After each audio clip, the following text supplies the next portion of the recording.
So guys, after watching this movie, The Chosen, the movie has given me an insight on why Judas Iscariot sold Jesus. I mean, prior to seeing this movie, a lot of us think that it was just out of greed, love for money that made him sell Jesus. But that's not the case. So after watching this movie, I got to the reorientation that Judas sold Christ because he had a wrong interpretation of what the Messiah should be, who Jesus should be.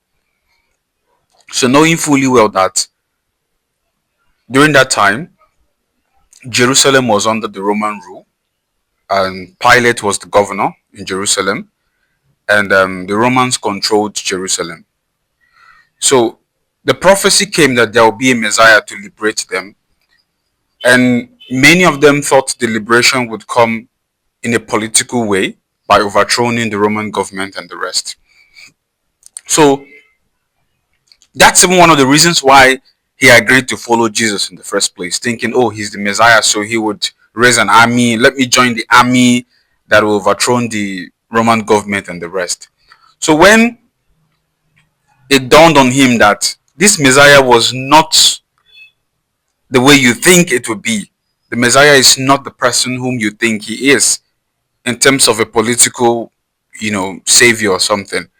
That's when he started to switch on Jesus. That's when he started to switch on Jesus. And why am I saying this? Some of us today still have the same mindset about who Jesus is or who Jesus should be. Just like Judas, thinking that this man is a man who is here to save us, liberate us from all our financial, political, and the rest. That's not the case. Let's be honest to ourselves. That was the same mistake that Judas made, thinking that Jesus was an earthly Messiah, in quotes, to liberate you from political struggles and the rest and the rest and the rest. But it turned out to be that the kingdom that Christ was building was not one on this earth. It was a heavenly kingdom. And we make the same mistake today in our faith, in our practice, in our worship. We want Jesus to solve all our earthly problems, come through for us when we need financial, help and the rest. But truth be told, man, that's not what the Messiah is all about. That's not what the Messiah is all about. That's why we keep making the same mistake that Judas made.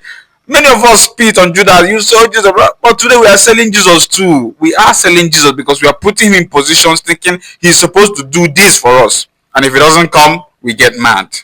Happy Sunday, everyone.